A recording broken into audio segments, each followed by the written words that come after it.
क्या चल रहा अपने अपने खर्चे से ही पड़ेगा उसको फिर बनाएंगे।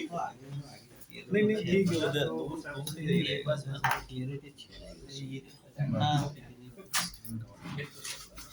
इस फील्ड में रहने का मेरा एक पर्सनल एक्सपीरियंस है कि कॉन्टैक्ट्स बहुत अच्छे बनते हैं। मेरे हर बिजनेस में कॉन्टैक्ट है। मेरा जो 10 साल का जो एक्सपीरियंस है, अभी रिसेंटली घर में फंक्शन था, जितने भी काम थे मेरे स्टूडेंटों ने हैंडल की। किसी को लाइटिंग करनी है, वो स्टूडेंट वो क्लाइंट है मेरा। किसी का कोई जैसे पायरोज वगैरह करने थे तो वो मेरा स्टूडेंट था। मेरे गैस की टंकी वगैरह के जो भी मैनेज करते हैं वो मेरे स्टूडेंट। पोस्टिंग लगी होगी आपकी तो फिर तो पोस्टिंग तो लगती है, लेकिन बस ये है कि काम में इजी हो जाता है। इजी हो जाता है, टीम वर्क होता है, ट्रस्टेड काम हो जाता है। ये चाहिए तो मेरे को क्लाइंट याद आ जाता है। मेरा जो न्यूमी वाला जो क्लाइंट है, तो मुझे वेटिंग नहीं करनी पड़ती। कभी भी हेयर कट वगैरह लेना हो कभी भी, तो बस बोल देता हूँ, वो पहले ही रेडी रखते हैं कि भाई अगर इसका बिगड़ा तो काम बिगड़ेगा अपना। अच्छा सर, तो ये हेयर कट वाला जैसे आपने वेबसाइट बनाई, याद है कि ये तो इनको लगा दिया। हाँ, जो अच्छी सर्विस दे रहा है मैं उसी के पास जाता हूँ, तो थोड़ा सा कंटेंट अच्छे बन जाते हैं। आप लोग भी कभी इस लाइन में आओगे तो एक प्लस पॉइंट आपको मिल जाएगा। हर बिजनेस आपके अंडर में ही रहता है।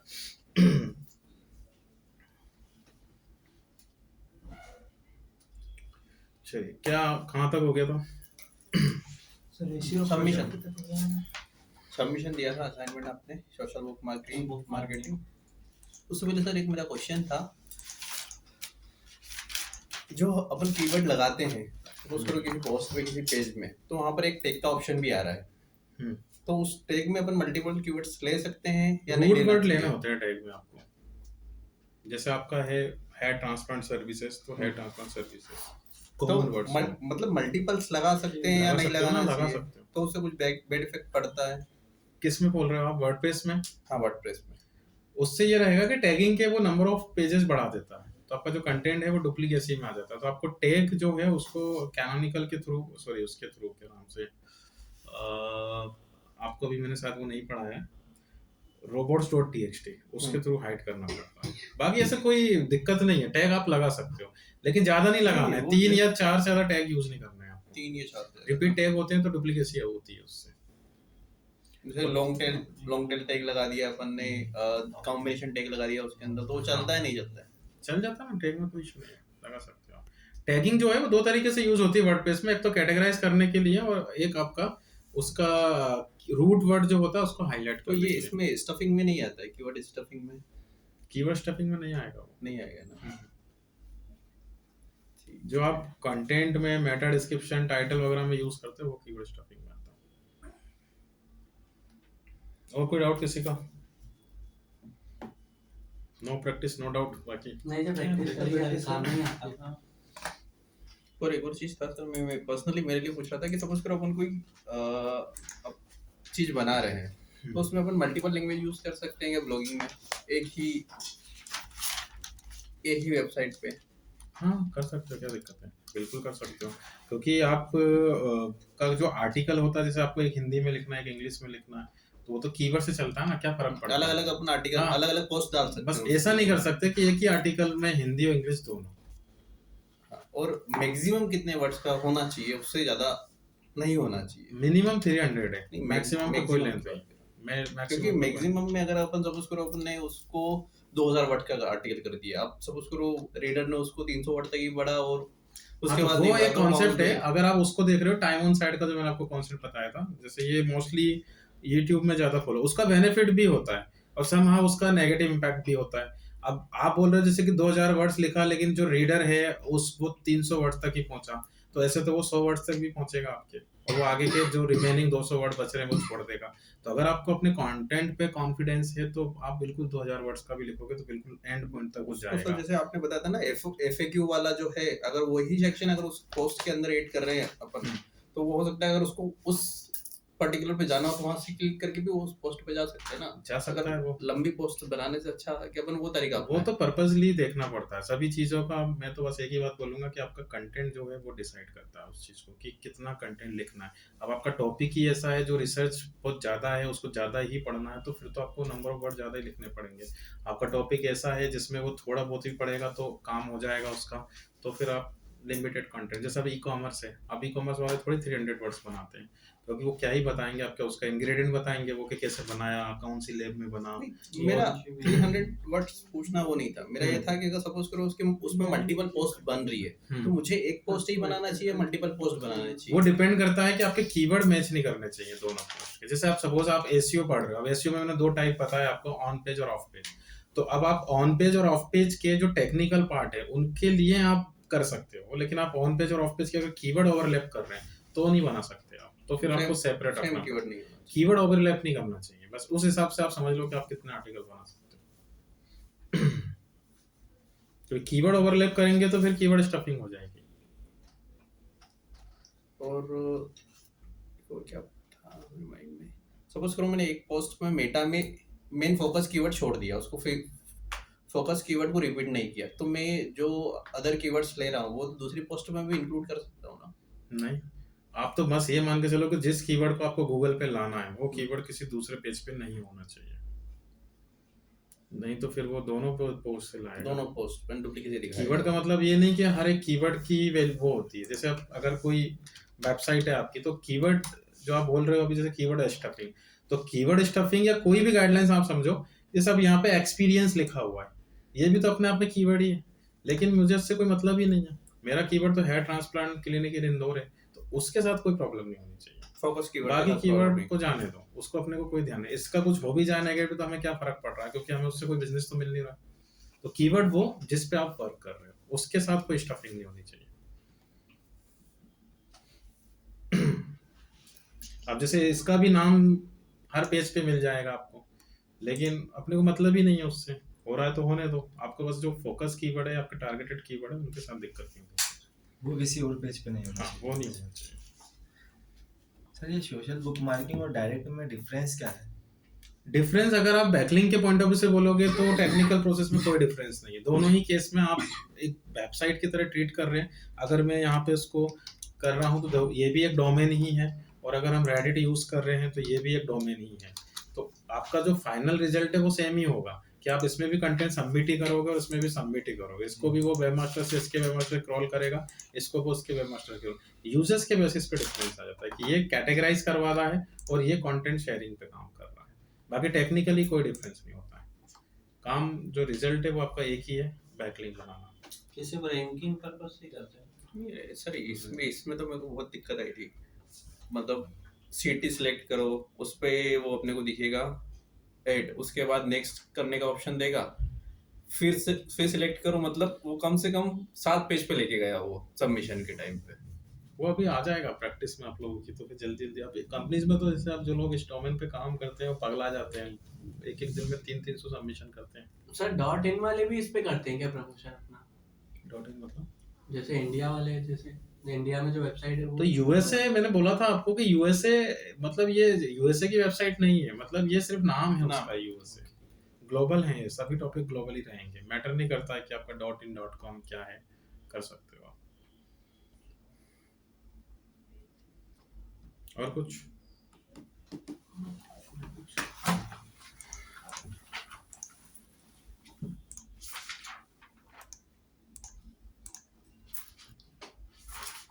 चलिए, वेबसाइट रैंक करने के लिए अपन करते हैं ना ज्यादा, कि मतलब और भी कोई रीजन होता है? नहीं, अभी जितने भी एसईओ के टॉपिक आप पढ़ रहे हो रैंकिंग के लिए, मतलब जितना ज्यादा अपन वेबसाइट पे करेंगे उतना। देखो एसईओ में लॉजिकली हर एक टॉपिक आपके काम का हो भी सकता है और नहीं भी हो सकता है, डिपेंड्स ऑन कंपटीशन।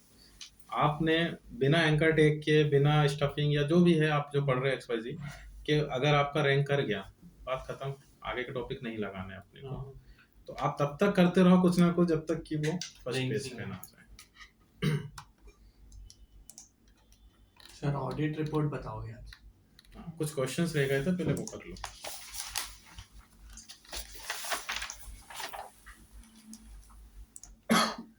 देखो सबसे पहले मैंने बताया आपको क्वेश्चंस रिलेटेड टू टाइम, लिख कर लाए हो आप लोग? हाँ ठीक। देखो पहला मैंने बताया आपको एवरेज टाइम ऑन वेबसाइट। अब एवरेज टाइम ऑन वेबसाइट, तो ये जितने भी फैक्टर्स हैं आप लोग ध्यान रखना हमेशा एसईआरपी से चलते हैं। ऑर्गेनिक के फैक्टर हमेशा ऑर्गेनिक से ही चलेंगे कि एक यूजर ने एक कीवर्ड सर्च किया और उसने किसी रिजल्ट पे क्लिक कर दिया, यहाँ पे ऑर्गेनिक रिजल्ट पे, तो अब वो पूरी वेबसाइट पे ओवरऑल कितना टाइम स्पेंड कर रहा है, तो उसको हमने बोला एवरेज टाइम ऑन वेबसाइट, ये मैंने आपको पहले ही बता दिया था। एवरेज निकाला तो हर एक यूजर का निकाल लिया तो वो एवरेज निकल आएगा आपका, ठीक है। सेकंड मैंने बताया आपको एवरेज टाइम ऑन पेज। अब आपने आउट ऑफ पूरी वेबसाइट में से सिर्फ आप एक ही पेज पे काम कर रहे हो तो आपके लिए फिर हो जाएगा एवरेज टाइम ऑन पेज, क्योंकि अब आपको अब आपको बाकी पेजेस से मतलब नहीं है, आपको इस पेज से मतलब है, तो इसका एवरेज टाइम इंडिविजुअल पेज का। इसके बाद मैंने बताया आपको क्या है नेक्स्ट क्वेश्चन,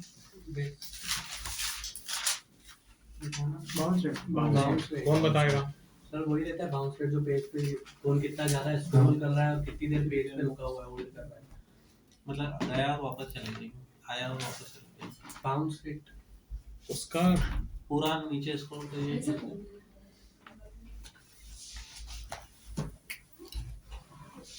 बाउंस रेट का मतलब है कि वो कितना उसको रैंक मतलब रिटर्न कर रहा है, बाउंस बैक कर रहा है टाइम स्पेंड करने के बाद। ये तो एवरेज टाइम कितना दे रहा है और टाइम दे के वापस कितने उसमें जा रहा है, तो बाउंस बैक कर रहा है वो, ठीक है। तो बाउंस, अब उसको कैलकुलेट कैसे करते हैं, इसका परसेंट कैलकुलेशन होता है आपके स्क्रॉल डेप्थ और एक हॉरिजॉन्टल या नंबर ऑफ पेजेस से होता है, वो भी मैं आपको पहले क्लियर कर चुका हूँ। नेक्स्ट है इसमें ड्वेल टाइम, इसका क्या है? क्या है? एक सेकंड सर क्वेश्चन निकालिए, क्वेश्चन वो कितने समय तक आपकी वेबसाइट पे रहा, पर्टिकुलर यूजर कितने टाइम तक आपकी वेबसाइट पे रहा, ये किसका बता रहे हैं? ये ड्वेल टाइम का। नहीं दोबारा और देख लेने को। मैंने क्या पढ़ा था यार, कौन सा? निकालो ना आप लोग, आप बोल रहे हो आंसर लाए हो, कौन में क्या निकालोगे? क्वेश्चंस कहाँ हैं? ये क्वेश्चन है, तो बताओ उसका आंसर, आप लोग पढ़ के आए हो ना घर से, हाँ अपने अकॉर्डिंग बताओ, जिसको जैसा भी टूटा फूटा भी चलेगा, कोई इशू नहीं है, क्या है स्पोर्ट्स वाला? बस बताने की कोशिश करो। ड्यूल टाइम, DWELL,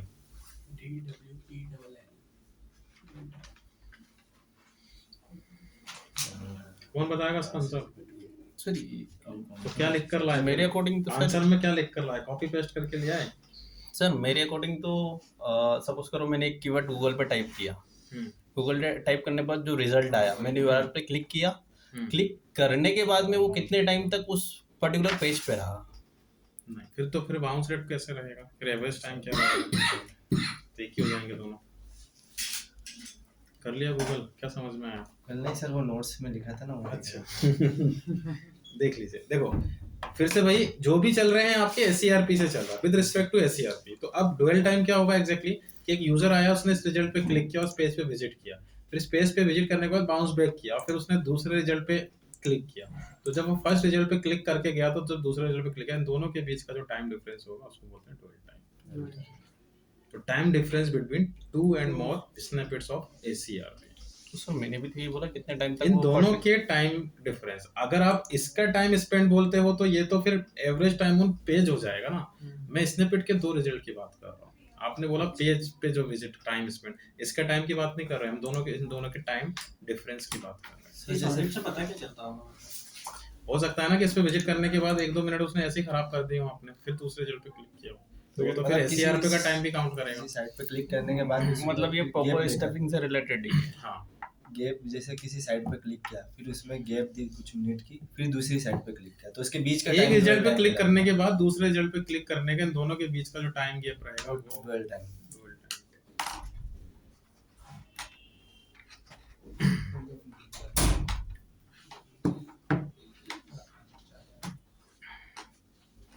सर ये ड्वेल टाइम किस चीज में काउंट होगा? काउंट कहीं नहीं हो रहा, सिर्फ थ्योरेटिकली मैं आपको theoretically समझा रहता रहा है। हूँ, इसका कोई प्रैक्टिकल नहीं है, बस हम समझने की कोशिश कर रहे हैं कि जिसके बेसिस पे वो कहीं ना कहीं रैंकिंग को अप डाउन करते हैं। नेक्स्ट तो सर ये दिखता है आपको, लिख लो ना आप लोग, अगर आप लोग को नहीं है तो जैसे जॉब वाले हैं वो लिख लो। तब दिखता है हम्म। जब अपन हाँ, इंडेक्स होने के बाद, इंडेक्स होने के बाद ही दिखता है ना कौन कितने दिन आया आपने व्यूज का, वो लिख लो तो जॉब वाले हैं। Time difference between 2 and more snippet of SERP।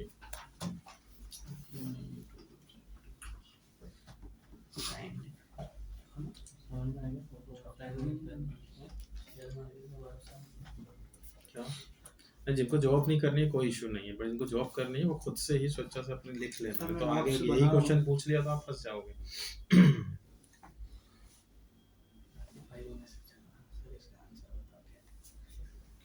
Next, पोगोस्टिंग।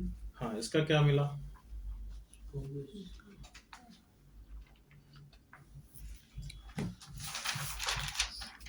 Pogo stacking means user Google पे कोई कीवर्ड सर्च करके आया, उसको लिंक्स मिली, अब वो पर्टिकुलर लिंक पे क्लिक करने के बाद रिटर्न हुआ, उसके बाद फिर डाउन वाले लिंक पे जो नेक्स्ट लिंक है उस पे क्लिक किया, फिर रिटर्न हुआ, उसको उस वहाँ पर जो वो कंटेंट सर्च कर रहा था वो कंटेंट मिला नहीं है, फिर वो उसके बाद नेक्स्ट लिंक पे गया, वहाँ पर अगर उसको वो कंटेंट मिलता है तो वहाँ पर वो अपना टाइम स्पेंड करेगा, कंटेंट को रीड करेगा, तो उसके बाद यही चीज़ गूगल में रिकॉर्ड होगी, तो गूगल उससे रैंकिंग इफेक्ट करेगा, वही पोगो स्टैकिंग होती है। डुअल टाइम होगा पोगो स्टिकिंग में? हाँ होगा सर। और बाउंस रेट और पोगो स्टिकिंग में क्या डिफरेंस होगा फिर? बाउंस रेट भी उससे रिलेट करेगा, क्योंकि बिकॉज वो तो जा तो रहा है बट 100% वो पढ़ नहीं रहा है, उसको थोड़ा बहुत उसने कंटेंट पढ़ा 20% 30%, उसके बाद वो रिटर्न हो गया, बिकॉज उसको उस पर्टिकुलर कंटेंट से वो सेटिस्फाई नहीं रहा, इस वजह से उसने बाउंस बैक किया। तो गूगल उसी चीज़ को एनालाइज कर रहा है कि वो यूज़र क्यों जा रहा है वापस रिटर्न, क्या कंटेंट सेटिस्फाई है यूज़र के लिए, तो वो उसकी पोगो स्टैकिंग कर रहा है। ठीक है, और कोई क्या समझाया इन्होंने? कौन बताएगा रिपीट करके? मैं बता रहा हूँ। लकी मैंने ये समझाया अपने को कि जैसे कोई यूजर कीवर्ड सर्च कर रहा है गूगल पे, वो कीवर्ड से पहले वो पहली वेबसाइट पे जाता है, उसको वहाँ कुछ कंटेंट नहीं मिलता है, उसका फिर वो सेकंड पे जाता है, सेकंड पे भी उसको नहीं मिलता है, वो थर्ड पे जाता है, थर्ड में अगर उसको कंटेंट मिलता है तो वो वहाँ अपना टाइम पूरा वेबसाइट अपने पेज को दे सकता है। ठीक है, यही रहेगा इसका कि अगर आप SERP पे कुछ सर्च कर रहे हो, फर्स्ट रिजल्ट पे आपने क्लिक किया, आपको नहीं समझ में आया, आप उसी से वापस आए, सेकंड पे क्लिक किया, फिर देन बैक किया, फिर थर्ड, तो ये जो प्रोसेस है आप जल्दी जल्दी कर रहे हो, दैट इज पोगो स्टिकिंग। अब क्वेश्चन यहाँ पे ये बन गया कि पोगो स्टिकिंग में डुअल टाइम होगा? बिल्कुल होगा, इन सेकंड्स होगा, लेकिन होगा तो सही ना, क्योंकि 2 से ज्यादा स्निपेट्स पे क्लिक हो रहा है। ओके, तो ये आपको ध्यान रखना है। एक क्वेश्चन यहाँ पे ये बनता है कि पोगो स्टिकिंग और बाउंस रेट में डिफरेंस क्या रहेगा? तो पोगो स्टिकिंग में बाउंस रेट होगी, बाउंस रेट में पोगो स्टिकिंग होगा नहीं होगा ये गारंटी नहीं है। जैसे कि यूजर अगर वेब पेज पे विजिट किया और विजिट करने के बाद वापस आया तो बाउंस बैक तो हो ही गया वो, लेकिन पोगो स्टिकिंग का कॉन्सेप्ट बिल्कुल क्लियर है कि बाउंस रेट में आप एक से ज्यादा पेज पे विजिट कर सकते हो, कि अगर आपने SERP पे क्लिक किया तो आपका वो लैंडिंग पेज पे गया और लैंडिंग पेज से वो अदर पेज पे जा सकता है, बट पोगो स्टिकिंग में अदर पेज पे नहीं जा सकता, वो उसको लैंडिंग पेज से ही वापस आना पड़ेगा। आ रहा समझ में? तो SERP to landing page and landing page to again SERP and so on, ये प्रोसेस आपकी कंटिन्यूस चल रही है, तो वो पोगो स्टिकिंग है। लेकिन अगर आपका बनता है इसमें SERP to landing page and landing page to other page, या फिर landing page to back again SERP, तो ये बाउंस रेट हो जाएगा। तो बैक पोगो करने स्टिकिंग का का रीजन कुछ भी हो सकता है उसका, चाहे बैक का रीजन कुछ भी, अब जल्दी जल्दी बैक कर रहा है वो, तो वो समझ लो कि वो रिजल्ट से सेटिस्फाई नहीं है गूगल के। तो पोगो स्टिकिंग का तो ऐसे लिख लो डायरेक्टली आप, SERP to landing page and landing page to again SERP and so on, ये आपका पोगो स्टिकिंग हो जाएगा।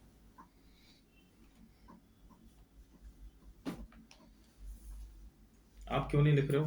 सर मैं नोट्स बना ले रहा हूँ गूगल से। गूगल का आंसर आपको समझ में आ गया? मैं कल फिर पूछूंगा, ध्यान रखना, और आप ही से पहले पूछूंगा। प्रिपेयर करके आऊँ। ठीक है। और क्या बचा है? कीवर्ड। अच्छा, ये हो गया टाइम वाला, ठीक है। अब कीवर्ड से ये इंपॉर्टेंट चीज है आपके लिए। देखिए, सबसे पहले है कीवर्ड स्टैमिंग। बताओ कौन बोलेगा? कीवर्ड की प्लेसमेंट सही जगह पे वेबसाइट में या पेज में। हाँ आगे बोलो, सुन रहा हूँ। बस अभी हो गया। मुझे लगा और बोलोगे, इसलिए मैं इंतजार कर रहा था आपके रिस्पांस का। सर कीवर्ड को कितना अच्छी तरह से लिखा है। कितना अच्छी तरीके से? कैसे? मुंबई का मुंबई लिखेंगे। लाल पीला गुलाबी ऐसे कर देंगे उसको। रूट वर्ड्स क्या होते हैं? HI के क्या होता है? कौन बताएगा? उससे पहले ये क्लियर कर लेते हैं। फोकस कीवर्ड नहीं, फोकस कीवर्ड और रूट वर्ड में डिफरेंस है। टाइटल फोकस पूरा की फ्रेज होता है और रूट वर्ड कॉमन वर्ड होता है जो हाँ रिपीट करता है। जैसे यहाँ पे digital marketing services in Mumbai, तो इसमें डिजिटल मार्केटिंग और मुंबई ये आपके HI के हो गए। तो देखो हम लोग अपने फोकस कीवर्ड का या रूट वर्ड मान लेते हैं, रूट वर्ड का कुछ इस तरीके से प्लेसमेंट करते हैं कि वो दूसरे की फ्रेज के साथ मिलकर अपने आप कीवर्ड फॉर्म करता है। जैसे डिजिटल मार्केटिंग यहाँ पे कलेक्शन के साथ मिलकर अपने आप कीवर्ड बना लेगा, या डिजिटल मार्केटिंग फैब्रिक के साथ मिलकर कीवर्ड बना लेगा, डिजिटल मार्केटिंग ऑनलाइन के साथ मिलकर अपने आप कीवर्ड बनाएगा। तो इसी को बोलते हैं कीवर्ड स्टैम्प। अब गूगल में इसका आंसर अलग तरीके से मिलेगा, आप लोग कंफ्यूज रहोगे, इसलिए इसका डेफिनेशन जरूर लिखना।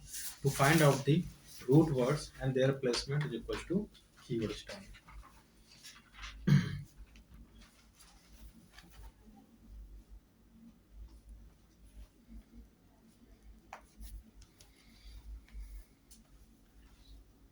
Root word is equal to keyword stamp. Root words को फाइंड करना और उसका प्लेसमेंट कुछ इस तरीके से करना कि वो max to max keyword form करे HIK में, तो इस प्रोसेस को हमने बोला कीवर्ड स्टैम्पिंग।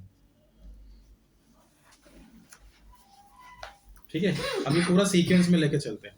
अब आपने क्या किया, रूट वर्ड को फाइंड किया, मतलब आपके फोकस कीवर्ड को फाइंड किया और उसका प्लेसमेंट भी किया, लेकिन प्लेसमेंट बहुत ज्यादा कर दिया, तो ये हो जाता है फिर कीवर्ड डेंसिटी कि कितना होना चाहिए।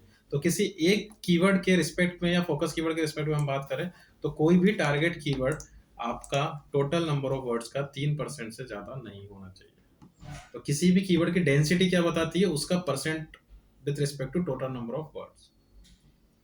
अब मैंने बोला कि हर कीवर्ड अपने आप में एक कीवर्ड है, जैसे ये भी है, तो मुझे इसकी डेंसिटी नहीं निकालना, मुझे इससे मतलब नहीं, मुझे डेंसिटी निकालना है अपने फोकस कीवर्ड की या अपने टारगेट कीवर्ड की, जो कीवर्ड आपके काम के हैं, जिनको आपको गूगल पे लेकर जाना है। ओके, तो इसका डेफिनेशन बन जाएगा कि आपका टारगेट कीवर्ड या focus keyword not appear more than 3% of total number of words on same page. Sir जैसे H1 है अपना, H1 में 156 होता है, तो उसका 3% कि पूरे उसका पैराग्राफ वर्ड्स का टोटल वर्ड्स पूरे पेज में कितने वर्ड्स लिए, आप फिर से समझना। हमने 300 वर्ड्स की बात की थी, तो मैं आपको बोल रहा था कि 300 वर्ड्स होना चाहिए, लेकिन आपने ये पूछा कि 300 ही क्यों, 400 भी तो हो सकते थे, क्योंकि फोकस कीवर्ड का जो प्लेसमेंट था वो हमने कुछ 7 टाइम्स किया था, और 300 के रिस्पेक्ट में वो 3 से नीचे जा रहा है। अब आप वर्ड्स ही 100 करते हो 7 टाइम्स, तो आपकी तो डेंसिटी 7% हो जाएगी, और 7% हो रही है, तब क्या करोगे आप, बैलेंस कैसे करोगे उसको, नंबर ऑफ कीवर्ड कम कर दोगे, नंबर ऑफ कंटेंट बढ़ाना पड़ेंगे, कीवर्ड उतने ही रहेंगे आपके, कीवर्ड का प्लेसमेंट फिक्स होता है। सर एक बार फिर बताना, रिपीट। टारगेट कीवर्ड या focus keyword not appear more than 3% of total number of words on same page या टारगेट पेज।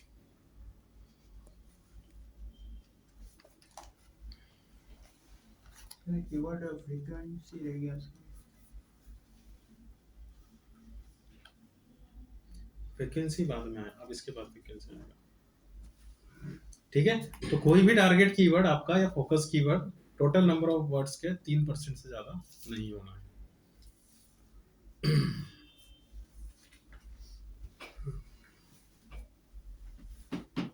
अब जितनी बार वो आ रहा है, मतलब उसका नंबर ऑफ जितने भी ऑकरेंस हो रहे हैं, वो उसकी फ्रीक्वेंसी होता है। जैसे अभी हमने 7 टाइम्स उसको किया, तो ये इसकी फ्रीक्वेंसी है। तो ये आपके नेक्स्ट वाले का आंसर है। सर समझ में नहीं आया। अभी हमने बात की कि कोई भी टारगेट कीवर्ड आपका टोटल नंबर ऑफ वर्ड्स का 3% से ज्यादा का नहीं होना चाहिए, वो समझ में आ गया। और जितनी बार आप उस कीवर्ड का प्लेसमेंट करते हैं, वो उसको फ्रीक्वेंसी होती है। तो ठीक है, तो आपको नंबर ऑफ ऑकरेंस या नंबर ऑफ उसका जो भी है प्लेसमेंट, वो आपकी फ्रीक्वेंसी रहेगी।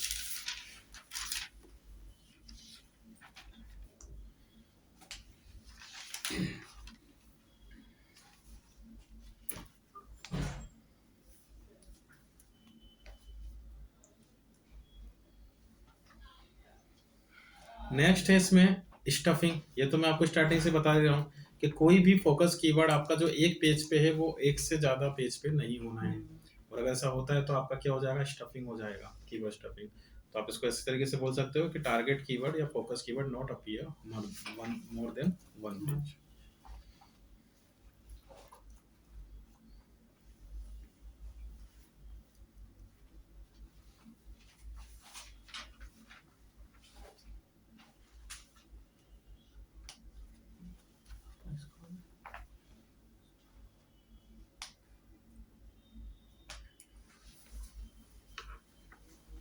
ये कौन सा था sir? Keyword focus keyword stuffing.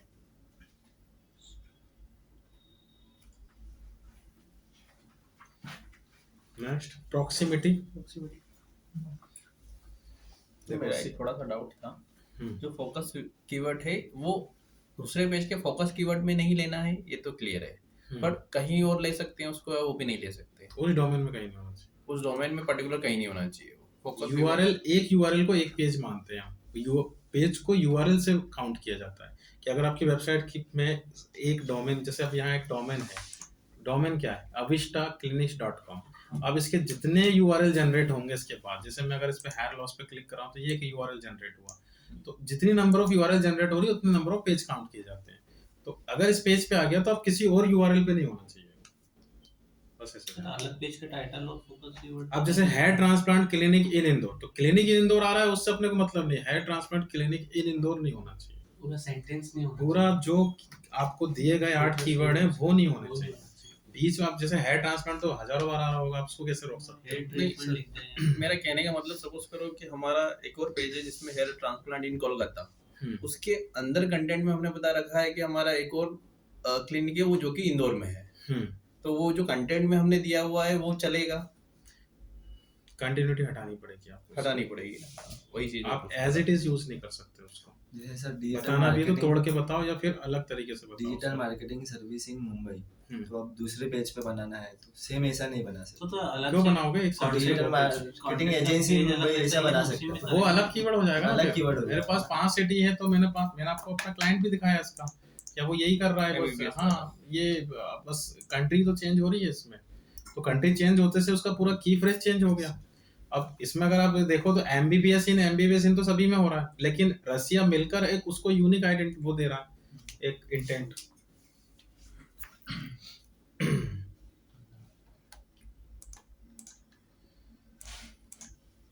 Next क्या है?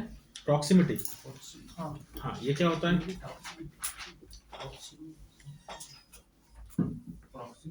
देखो, प्रॉक्सिमिटी और प्रोमिनेंस लगभग सेम ही है, लेकिन दोनों में डिफरेंस बहुत आएगा। कि ये प्रॉक्सिमिटी जो होती है विद इन कंटेंट काम करती है, कि कितनी जल्दी आपका कीवर्ड आ जाता है। जैसे सपोज अभी मैंने बात की यहाँ पे कि हमारा जो कीवर्ड है वो digital marketing services in Mumbai है, तो अब कंटेंट के बेसिस पे मैं समझूं तो जैसे अब मैंने यहाँ पे एक लाइन के बाद डिजिटल मार्केटिंग इन मुंबई लिखा है, अगर मैं स्टार्टिंग ही इस कीवर्ड से कर दूं digital marketing service in Mumbai, तो मेरा प्रॉक्सिमिटी इंप्रूव हो जाएगा।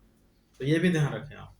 अगर मैं स्टार्टिंग टाइटल की ही फोकस कीवर्ड से कर दूं तो और अच्छा इंप्रूव हो जाएगा आपका कंटेंट। H1 की स्टार्टिंग ही मैं फोकस कीवर्ड से कर दूं तो और अच्छा इंप्रूव हो जाएगा। तो इसको हमने बोला है प्रॉक्सिमिटी, कि कितनी जल्दी, क्योंकि मैंने बताया था उसका क्रॉलर कुछ इस तरीके से चलता है, तो आप जितनी जल्दी अपने कीवर्ड को लेकर आ जाओगे विद इन कंटेंट, प्रॉक्सिमिटी। और प्रोमिनेंस क्या होता है? प्रोमिनेंस के ACRP पे जितना वो टाइप हो रहा है उसका कितना नंबर ऑफ % कंटिन्यूटी के साथ में आपके की फ्रेज से मैच कर रहा है, तो वो उसका प्रोमिनेंस होता है। तो मैंने बोला आपको कि कीवर्ड को तोड़ना नहीं है, एटलीस्ट फोकस कीवर्ड को तो बिल्कुल नहीं तोड़ना। अब आप इसको ऐसे कर दो, digital marketing services and company इन मुंबई, काम तो आपका हो जाएगा, रैंक तो फिर भी हो जाएगा, लेकिन टाइम लगेगा। तो हमने एटलीस्ट एक कीवर्ड को तो फोकस ही रखा था, बाकी को हमने घुमा दिया, क्योंकि काम आपको एक ही पे करना है। तो विद रिस्पेक्ट टू SCRP जो की फ्रेज टाइप हो रहा है उससे कितना % मैच कर रहा है वो आपका प्रोमिनेंस होगा, और विद इन कंटेंट आपका कोई भी की फ्रेजेस है वो कितनी जल्दी आ रहा है आपके उसमें कंटेंट में, वो आपका प्रॉक्सिमिटी होगी। और इन दोनों क्वेश्चन की कोई डेफिनेशन नहीं है, आपको बस अपनी भावनाएं बतानी है। अब नेक्स्ट है बैकलिंक। यहां से सबसे ज्यादा क्वेश्चंस निकलते हैं। जी, बैकलिंक से पहले आपको उसकी पूरी हिस्ट्री के अकॉर्डिंग मैं पूरा कॉन्सेप्ट क्लियर करता हूँ। पहला बनता है हमारा हाइपरलिंक। क्या होती है हाइपरलिंक? अरे एक जैसे किसी दूसरे पेज पे जाने के लिए, हाँ, वो प्रोसेस बोलते हैं। अब क्वेश्चन यहाँ पे ये बना कि हाइपरलिंक और बैकलिंक में क्या डिफरेंस है?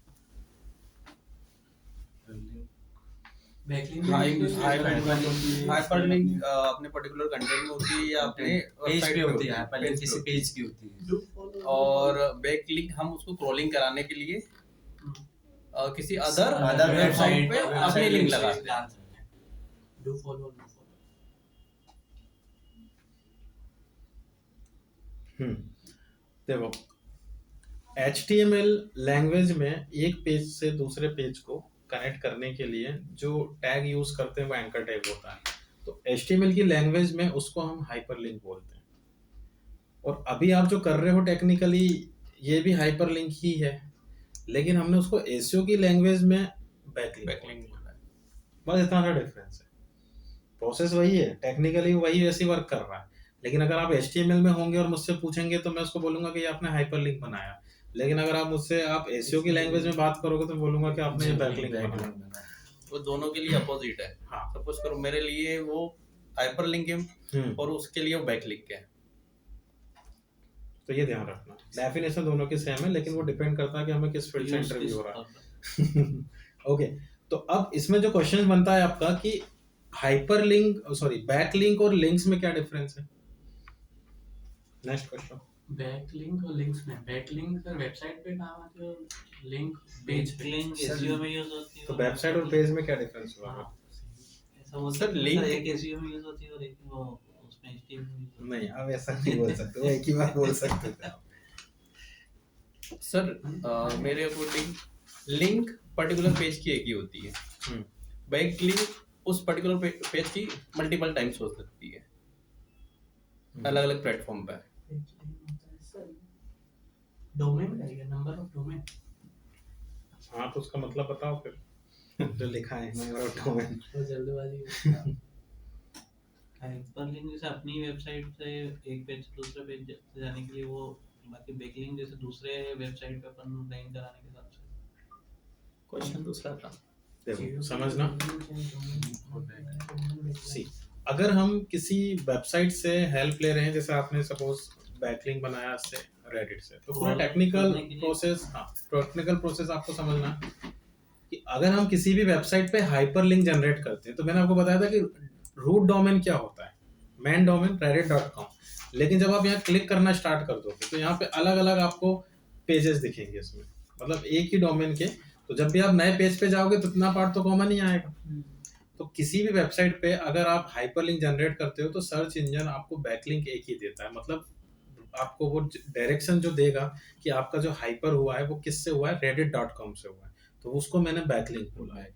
वो हमेशा बात यही करेगा कि आपको रेडिट की बैकलिंक मिली है, लेकिन धीरे धीरे क्या होते हैं उसके अंदर के जो पेजेस होते हैं वो भी कनेक्ट होना स्टार्ट होते हैं, बट सबसे पहले रूट डोमेन कनेक्ट होता है, मतलब होम पेज, उसके बाद अंदर के पेजेस, तो इनको हम लिंक्स बोलते हैं। ठीक है, तो अगर आपको किसी सब पेज का हाइपरलिंक मिल रहा है रिवर्ट में तो लिंक होगा, अगर आपको डोमेन का हाइपरलिंक मिल रहा है रिवर्ट में तो वो बैकलिंक होगा। ये मैंने टेक्निकली बताया, लेकिन जब आप पढ़ते हो इंटरनेट वगैरह पे या कहीं भी, तो वहाँ लिंक्स और बैकलिंक को सब बराबर करके रखा हुआ है। इवन अभी आपको ऑडिटिंग के लिए टूल बताऊंगा, वो भी रिपोर्ट में लिंक्स बैकलिंक में बता देते हैं, बैकलिंक लिंक्स में बता देते हैं, पर डिफरेंस आता है थोड़ा सा। ओके, एक बार और रिपीट करेंगे इसको। अगर हम किसी भी वेबसाइट पे जब हाइपरलिंक जनरेट करते हैं, इवन मैं किसी पेज पे क्यों ना करूं, जैसे मैं इस पेज पे भी अगर हाइपरलिंक बना रहा हूं, तो हाइपरलिंक में डोमेन क्या होता है, reddit.com, डोमेन तो एक ही होता है। तो डोमेन जो रिप्रेजेंट करता है कि आपको कहां से लिंक मिल रही है, तो reddit.com से मिल रही है, तो उसको हम बैकलिंक बोलेंगे। लेकिन किस पेज की मिल रही है, लिंक्स किसकी मिल रही है, reddit.com की, तो बैकलिंक reddit.com से मिली है, लेकिन लिंक्स कौन से पेज की मिली है इससे, तो उसको हमने लिंक्स बोला। तब 10, आप एक वेबसाइट में 10 पेज है, 10 में से आपके 9 पेजेस को मिल गए आपको, तो 9 लिंक्स हो गई, लेकिन बैकलिंक तो एक ही रहेगा।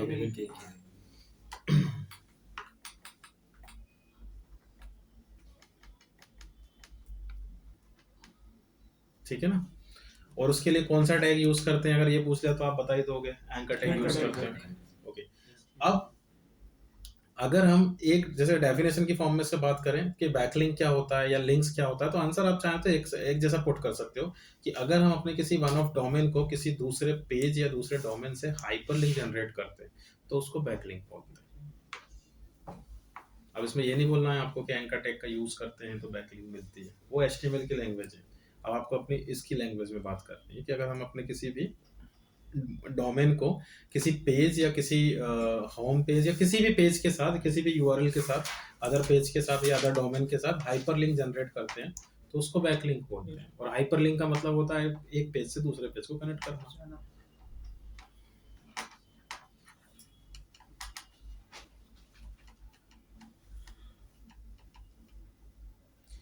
नेक्स्ट इसमें बनता है फिर बैकलिंक के टाइप्स क्या होते हैं। अब देखो उसमें सबसे पहले एक्सटर्नल बैकलिंक। तो अब आपको ये देखना है कि आपका डोमेन कौन सा है। अब हमारा डोमेन ये वाला है।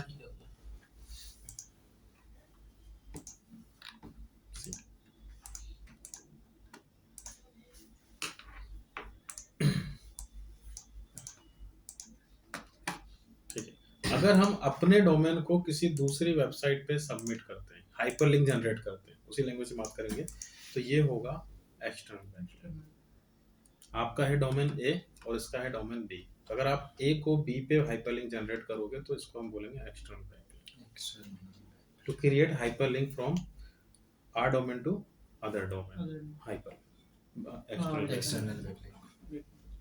लिखते जाओ, अगर आपको लगता है तो लिख लो। टू क्रिएट, अब उसको एक्सटर्नल बैकलिंक बोलो या एक्सटर्नल लिंक बोलो, डेफिनेशन सेम ही है, कर तो हाइपरलिंक ही रहे हो आप।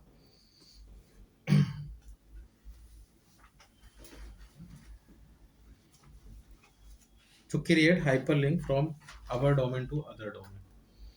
To create hyperlink from our domain to other domain.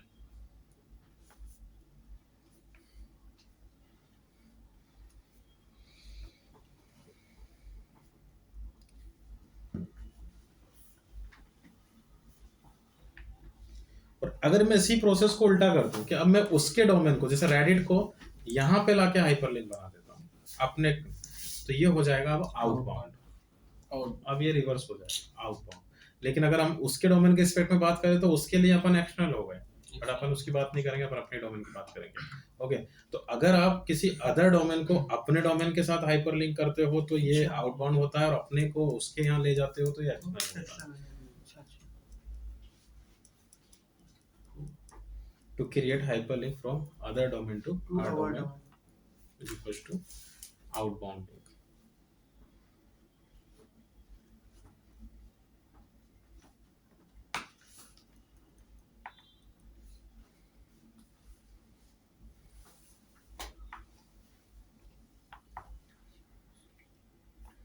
ठीक है, अब अगर हम ऐसा करें कि अपने ही पेज के, सॉरी डोमेन के दो अलग अलग पेजेस हैं, एक ये पेज है और एक ये पेज है, तो मैंने क्या किया, इन दो पेज को कनेक्ट कर दिया। सेम डोमेन के दो या दो से ज्यादा पेज को आप कनेक्ट कर रहे हो, तो अब ये होगा इंटरनल लिंक या इनबाउंड लिंक। ये दोनों एक ही होते हैं। अभी आप दूसरे डोमेन की बात कर रहे थे, अब आप अपने ही वेबसाइट के एक डोमेन के दो पेजेस को कनेक्ट कर रहे हो, तो ये इंटरनल बैकलिंक होता है। डोमेन सेम है, हाइपरलिंक कर रहे हो बात वही है। जाएंगे तो भी डोमेन वही रहेगा ऐसा। हाँ, वो उसमें एसईओ में करते हैं ना, ग्रीन इनबाउंड लिंक आउटबाउंड। ठीक है, तो सेम डोमेन के दो या दो से ज्यादा पेज आप कनेक्ट करते हो तो इनबाउंड या इंटरनल बैकलिंक, मैक्सिमम 3 कर सकते हो आप।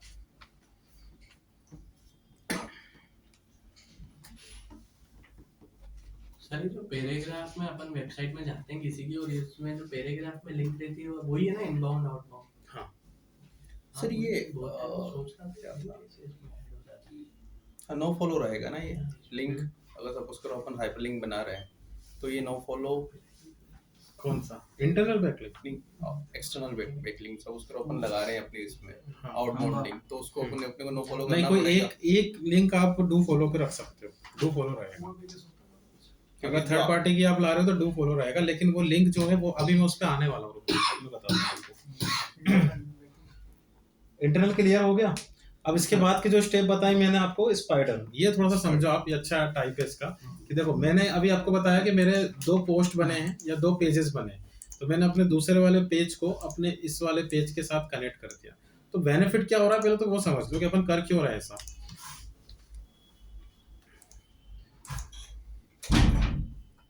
मैंने आपको 2 चीजें बताई, एक बताया डीए इंप्रूव करना और एक पीए इंप्रूव करना। तो एक्सटर्नल बैकलिंक जो होता है वो आपका डीए इंप्रूव करता है, क्योंकि डीए होता है डोमेन का।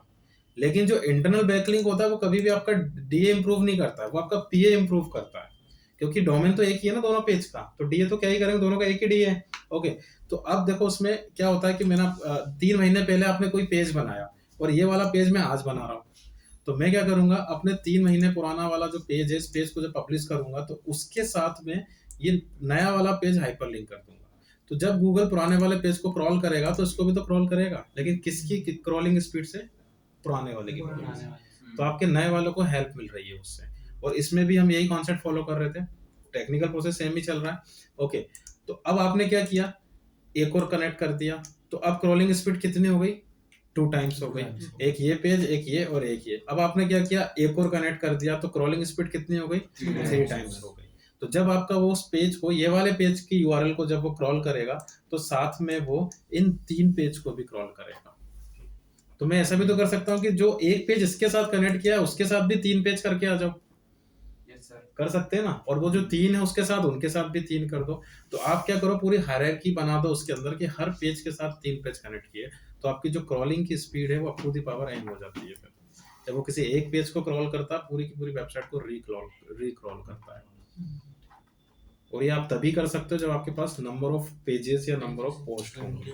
तो ये जो टेक्निक है स्पाइडर वाली, ये सबसे ज्यादा ब्लॉगिंग में यूज की जाती है, क्योंकि उन्हीं के पास सबसे ज्यादा आर्टिकल्स होते हैं, पेजेस होते हैं। सर्विस में उतने अच्छे से वर्क नहीं करेगा, गिनती का 4-5 तो पेज ही होते हैं उनके। तो ब्लॉगिंग के अंदर आप लोग इसका ध्यान रखना।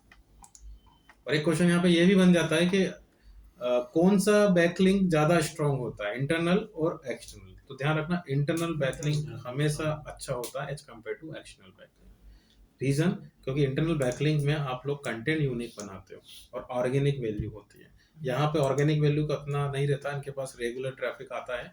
और दूसरा कि यहाँ कंटेंट हम डुप्लीकेट बनाते हैं, क्योंकि आपके लिए पॉसिबल नहीं है कि आप नया नया कंटेंट पब्लिश करो उसके अंदर। ओके, तो internal backlink much better than external backlink. ये मैंने आपको पूरा क्लियर कर दिया।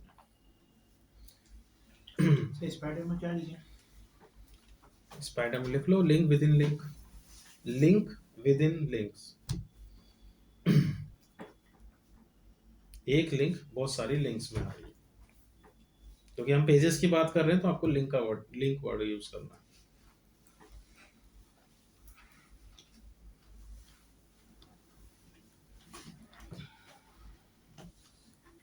आउटबाउंड अगर आप कर रहे हो किसी दूसरे डोमेन को, जैसे मैं अगर इसको कर रहा हूं, तो ऐसे आउटबाउंड हर किसी को नहीं करना होता है।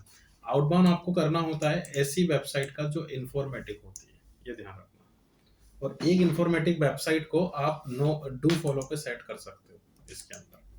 जैसे अगर मैं ये किया, तो कि मैंने आपको क्या बताया कि थर्ड पार्टी की लिंक है, तो आप उसको नो फॉलो पे सेट कर दो, नहीं तो वो इसको भी क्रॉल करेगा। अपनी तो आप लेकिन follow भी करेंगे। हाँ, लेकिन एक आउटबाउंड गूगल आपको अलाउ कर देता है कि आप एक आउटबाउंड रख के यहाँ पे उसको क्रॉल करवा सकते हो, लेकिन वो आउटबाउंड किसी का सर्विस नहीं होना चाहिए, वो आपकी बिजनेस से रिलेटेड। अब जैसे डिजिटल मार्केटिंग है, तो मैंने विकिपीडिया का डिजिटल मार्केटिंग क्या होता है उसका एक पेज को आउटबाउंड कर दिया। ऐसे नहीं कि आप अपनी वेबसाइट के साथ अपने कॉम्पिटिटर का वेबसाइट आउटबाउंड बनाती है, वो गलत हो जाएगा। इंफॉर्मेटिव वेबसाइट आपको लेना है। तो आपने जो प्रैक्टिकल किया उसी को हमने क्वेश्चन में कन्वर्ट कर दिया और उसके आंसर्स बन गए। तो प्रैक्टिकल अच्छा रखोगे तो आंसर अपने आप बनेंगे। कुछ और क्वेश्चंस दिए थे मैंने, किए वो 10 क्वेश्चन इधर दिए थे। हाँ सर,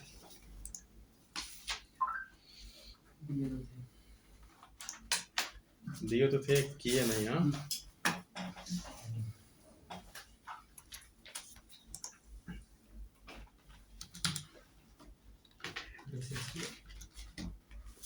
रटने वाले क्वेश्चन तो आप कर ही लेना, ये हो जाएगा, ये हो जाएगा, ये हो जाएगा, ये हो जाएगा, ये भी आप देख लेना, ये भी आगे आ जाएगा। ये अभी जस्ट बताया मैंने, बैकलिंक भी हो गया अपना, टाइम ऑन पेज भी हो गया, डुअल टाइम भी हो गया, ये हो गया।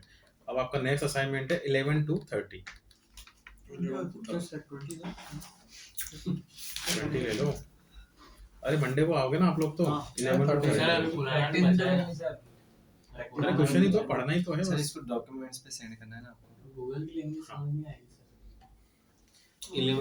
सर। आप लोग अपने असाइनमेंट अपनी स्वेच्छा से करते रहे ना, मैं चेक नहीं करा इसको, ये नहीं, मैं कभी भी चेक कर लूंगा। तो आप अपना करते रहो, जो मैंने बोला है लिखना है तो लिख ही लेना इनके क्वेश्चन आंसर।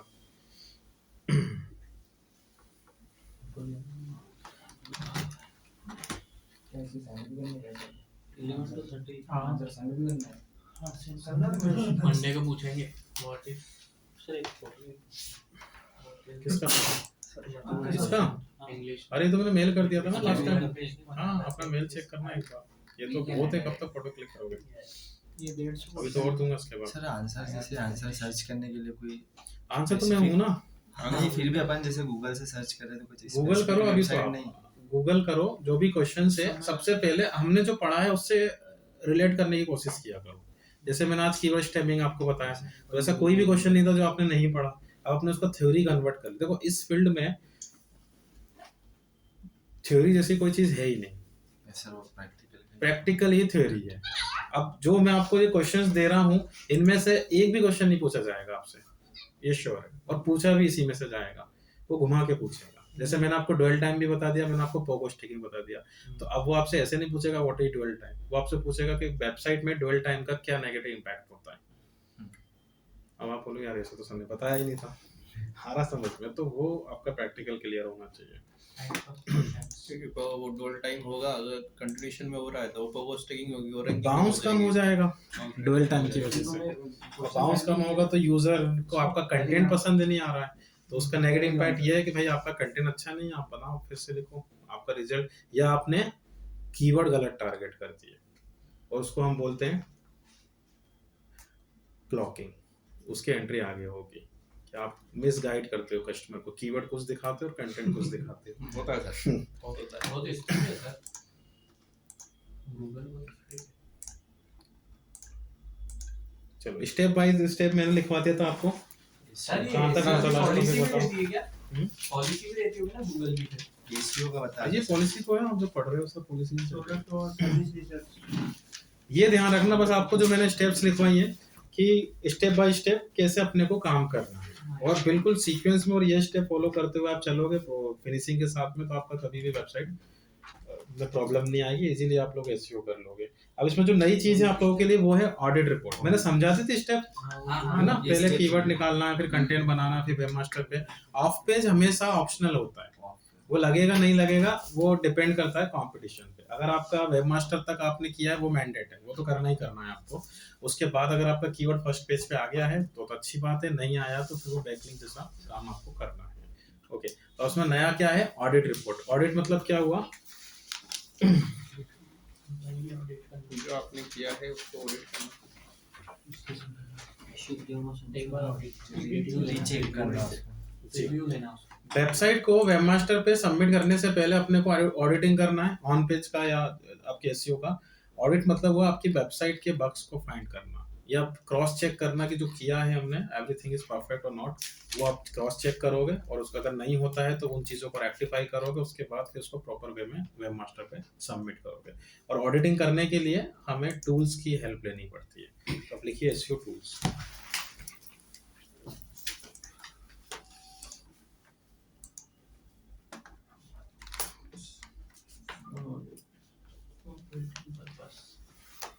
लिखते जाओ सेम बस। बोलते नहीं आना है।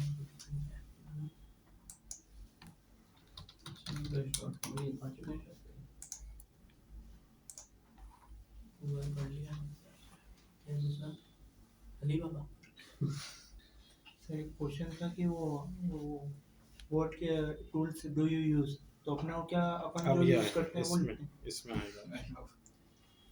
अभी तो आपने कोई टूल यूज नहीं किया ना, आप करोगे। बताओ यार, ये देखो सामने अरे मेरे को दिख नहीं रहा है इसलिए तो कॉपी चेकिंग कर रहा हूँ। क्लिक के सारी कर This is the new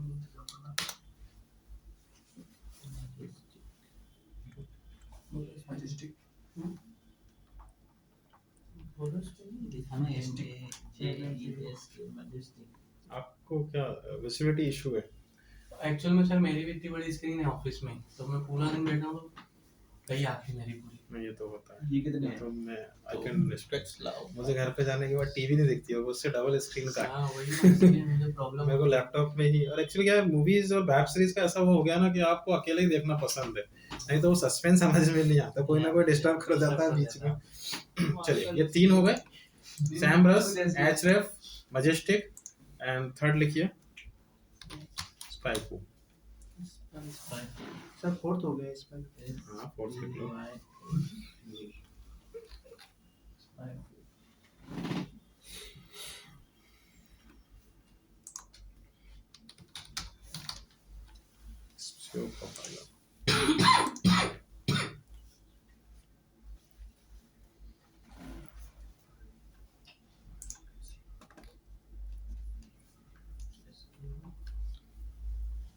SEO profiler. Profile.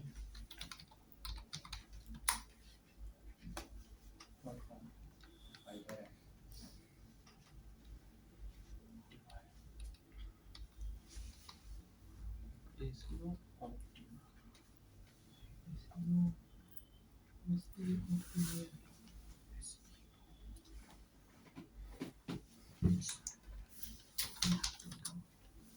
इसके कुछ पेड टूल भी होंगे ना? सभी पेड भी हैं, फ्री भी हैं। बेस्ट कौन सा है? आप लिख लो, बताता हूँ।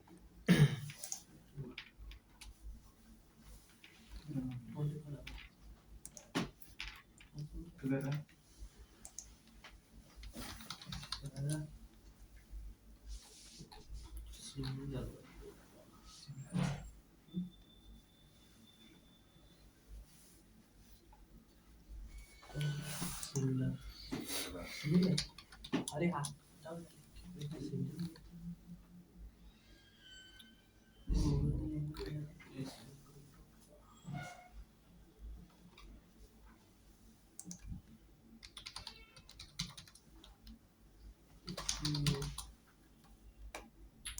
गूगल कर लेना। ये दोनों ब्राउजर एक्सटेंशन है, ब्रैकेट में लिखे ना, एक्सटेंशन लगाना पड़ेगा, एसयू क्वैक और एसयू मीडिया।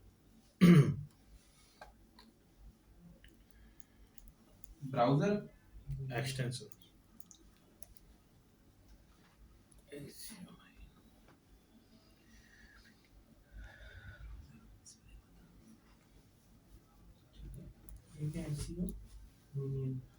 क्रोम पे से ना, ठीक है। जी।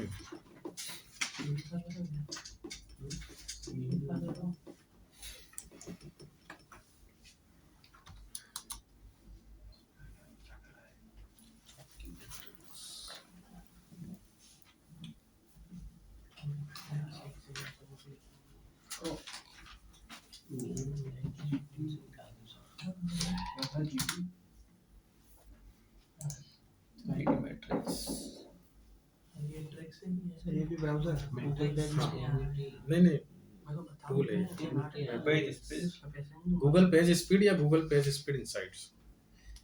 गूगल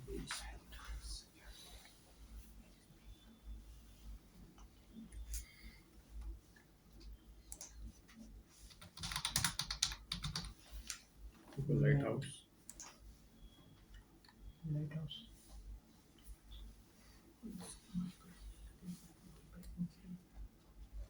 ये क्या है? लाइट हाउस ये भी वही है।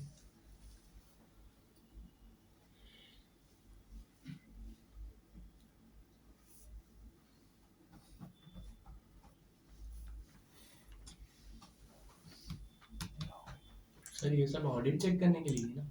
सभी ऑल्टरनेट।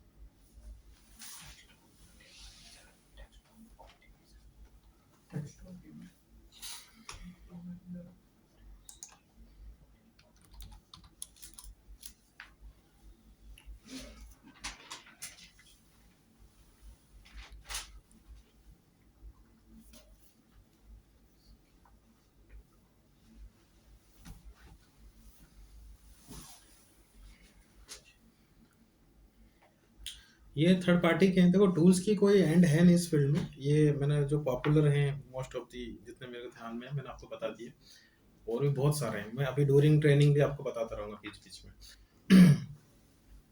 और ऑफिशियल लिख लो गूगल के। अच्छा एक रह गया, ये भी काफ़ी पॉपुलर है,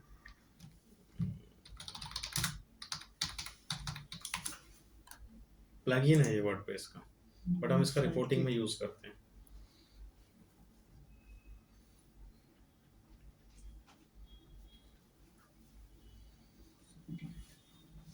एक जो रिसेंटली अभी शट डाउन हुआ है, पता नहीं क्यों शट डाउन किया, एलेक्सा इतना अच्छा चल रहा था, अमेज़न का था ये एलेक्सा। शट डाउन कर दिया।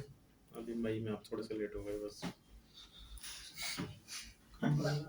One of my favourite tool था ये। इसकी ऑडिटिंग बहुत स्ट्रॉन्ग होती है। मैंने तो जॉब सुनने के लिए बस यूज किया है।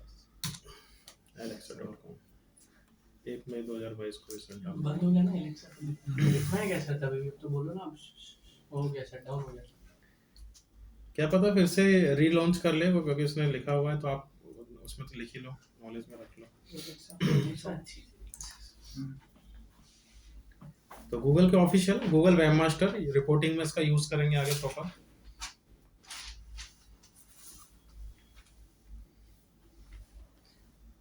Google tag manager GTM, Google tag manager,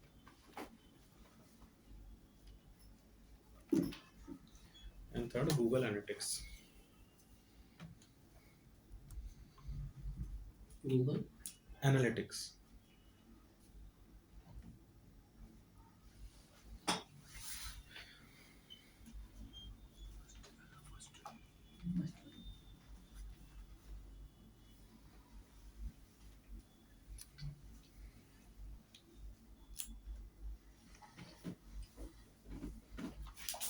अभी तो नहीं, एंड ऑफ मार्च से आप लोग, मेरा भी टूल ऑलमोस्ट पूरा SEO आ जाएगा इसमें, तो आप इसका भी यूज कर सकते हैं। अभी तो जस्ट वर्क चल रहा है इस पे। गूगल ऑफिशियली में लिखना है। नहीं नहीं नहीं, अलग से लिख लो, एंड ऑफ मार्च में टूल से।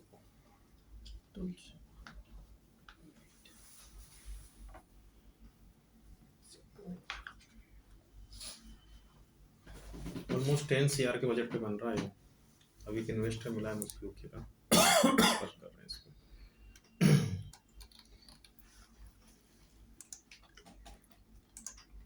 अब इसमें एक तो सैमरस और एक सिमिलर वेब जो मैंने बताया, इस ये दोनों हम ऑफ पेज ऑडिटिंग के लिए यूज करेंगे। तो उसके आगे ब्रैकेट में लिख लो ऑफ पेज,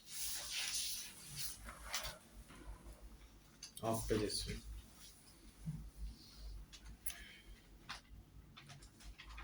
और बाकी जितने हैं वो ऑन पेज। आप उस दिन यही बता रहे थे टूल्स, इस पे कंपटीशन चलने वाला है। शेमराज और ये वाला ना, सिमिलर हाँ सिमिलर एलेक्सा था, बट अभी उसने शट डाउन कर दिया, तो अब ये बच रहे हैं 2 अल्टरनेट। एक और क्या है सर सिमिलर में वो फर्स्ट वाला जो लिखवाया सैमरस।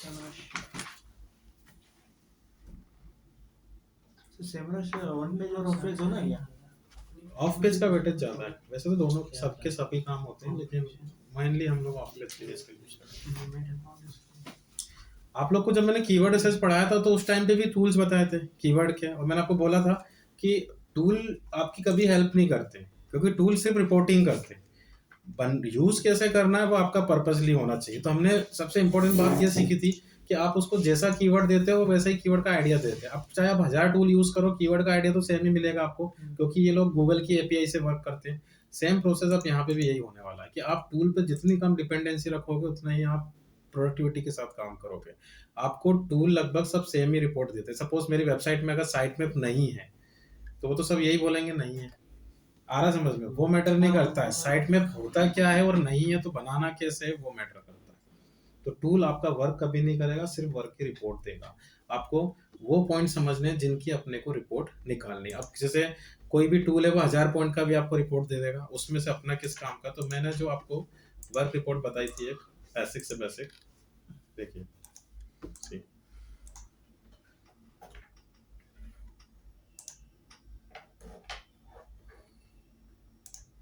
मिनिमम इतने पॉइंट्स आपको क्लियर करने हैं अपनी वेबसाइट में इनिशियली। ये सब रैंकिंग फैक्टर वाले जो मैंने फिल्टर किए। इसके अलावा आपको जो लगता है आप लगाइए, आप इतना कर लो, मोर देन इनफ है, जरूरत ही नहीं पड़ेगी। आप इजीली फर्स्ट पेज पे रैंक। टाइटल को मैनेज कर लो, CSS को मैनेज कर लो, रोबोट्स को कर लो, ये मेटा इधर से H1 H2 site map image broken link fav icon page size page authority triple मतलब extension redirection HTML page size loading, ये 20 पॉइंट्स की आपको रिपोर्ट समझनी है। तो ये अब जो आप लाइव प्रोजेक्ट पे काम करोगे या कल को किसी क्लाइंट के लिए काम करोगे तो आपको ये सीक्वेंस पूरा फॉलो करना। तो एक वर्क रिपोर्ट ही मैं आपको दे रहा हूँ पूरा की पूरा, प्रॉपर एक पूरा इंडेक्स बनता है। काम ऐसे होता है कंपनी में, उसमें आप क्या क्या एक्टिविटीज कर रहे हो पूरा हम लोग उसका इंडेक्स बनाते हैं। उसके बाद कीवर्ड रिसर्च करते हैं जो कि मैंने सेकंड स्टेप आपको लिखवाई। उसके बाद ऑडिटिंग करते हैं जो कि आपको यहाँ पे दिख रहा है किस चीज़ का आपको ऑडिटिंग करना है। उसके बाद फिर आप बुक मार्किंग और ये सब करना स्टार्ट कर देते हो जो आपको बता चुका हूँ मैं कैसे करना होता है। तो अब आपको मैं 2-4 दिन में जब लाइव प्रोजेक्ट दे दूंगा तो आपको फिर से स्टार्टिंग से करना है और अब आप पूरा प्रॉपर तरीके से करोगे उसको। हम लोग कंटेंट राइटिंग से स्टार्ट करेंगे, कंटेंट भी आप ही को बनाना है, एवरीथिंग फिर से पूरा रिपीट हो जाएगा। तो ये वर्क रिपोर्ट अपने पास रख लो, अब आपके ये काम आने वाली है।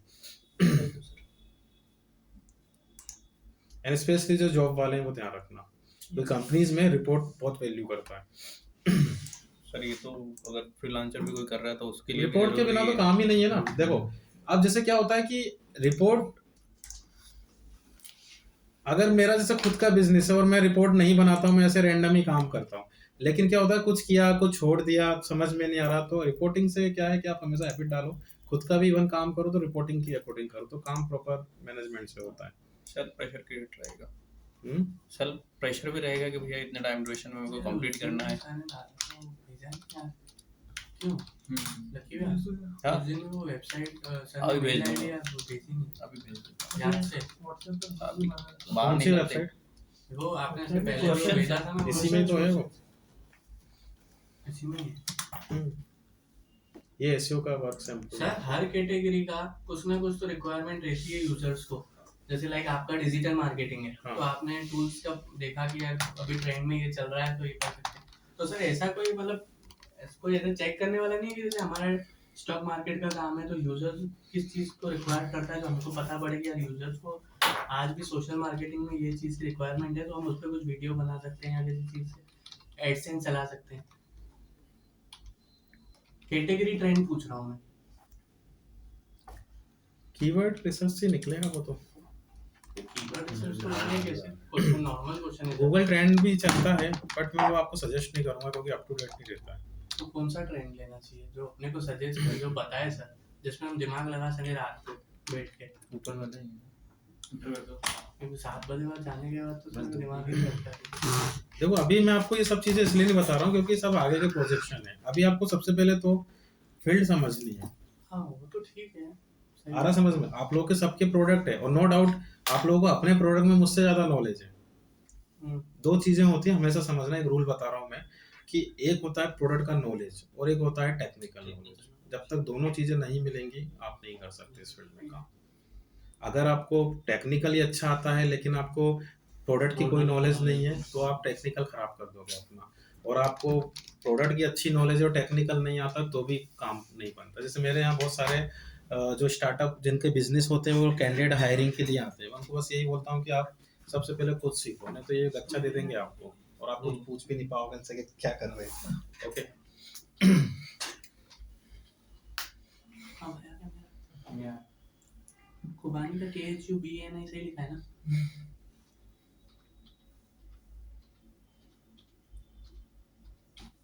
आया क्या? तो इस पे क्लिक कर दो ना। एंटर मारो।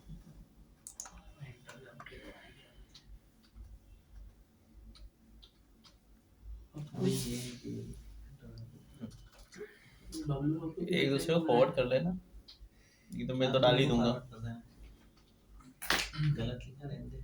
चलो ठीक है, हाँ मैं से ले लेना। ये लो भाई। अरे वो ऐड करेंगे।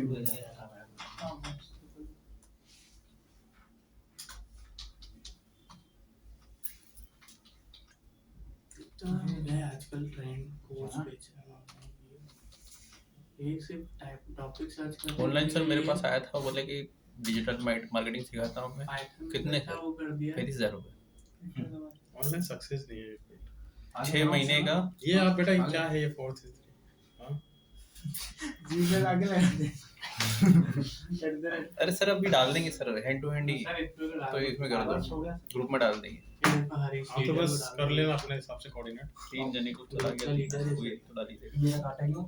क्या सर ऑनलाइन ये फील्ड बिल्कुल भी सक्सेस नहीं है। मेरा खुद का एक्सपीरियंस है, मैं अभी दुबई कनाडा और ये इनमें देता हूँ ना, रिस्पांस जीरो। ठीक है वो तो उनका बिजनेस है, वो मेरी हेल्प से चल जाता है, मेरा खुद का भी मन नहीं करता है। अब मेरे यहाँ बहुत इंक्वायरीज आती है ऑनलाइन सिखा दो कर दो, मैंने कि नहीं हो पाएगा भाई। अब लॉकडाउन तो ठीक है, मजबूरी थी तो करना पड़ा, लेकिन क्या होता है कि समझ में ही नहीं आ रहा, कोई सामने बैठा भी है कि चाय पी रहा है पीछे बैठ के और जब तक ये अब जैसे अपन लोग बैठे हैं ना, तक फिजिकल अपीयरेंस, अब इनकी बॉडी गेस्चर से मुझे समझ में आ रहा है कि इनको समझ में आ रहा है कि नहीं आ रहा। अब ये इधर उधर देख रहे हैं तो मैं 2 मिनट में बोल दूंगा कि ये इनका मन नहीं लग रहा, तो मैं इनसे इंस्टेंट क्रॉस क्वेश्चन कर लूंगा। ऑनलाइन में तो मैं ही बोल रहा हूँ, मैं किसी से पूछ भी नहीं सकता, कोई सब्जी काट रहा है बैठ के, कोई बाहर घूम रहा है लॉग इन करके चले गया, और टेक्निकल फील्ड है, कॉलेज वगैरह में चल जाता है ऑनलाइन, क्योंकि वहाँ उनको बस सुनना ही है, कुछ करना तो है नहीं, वो फील्ड ही ऐसी है। बट ये फील्ड तो आपको इतना समझ में आ गया कितनी कॉन्सेप्चुअल है, आपको बहुत प्रेजेंस ऑफ माइंड लेके चलना पड़ेगा। ठीक है, चलिए आइए मंडे को अपने पेंडिंग असाइनमेंट कंप्लीट कर लेना, आपको 2 दिन मिल रहे हैं। ये आप लोगों को लगेगा ना?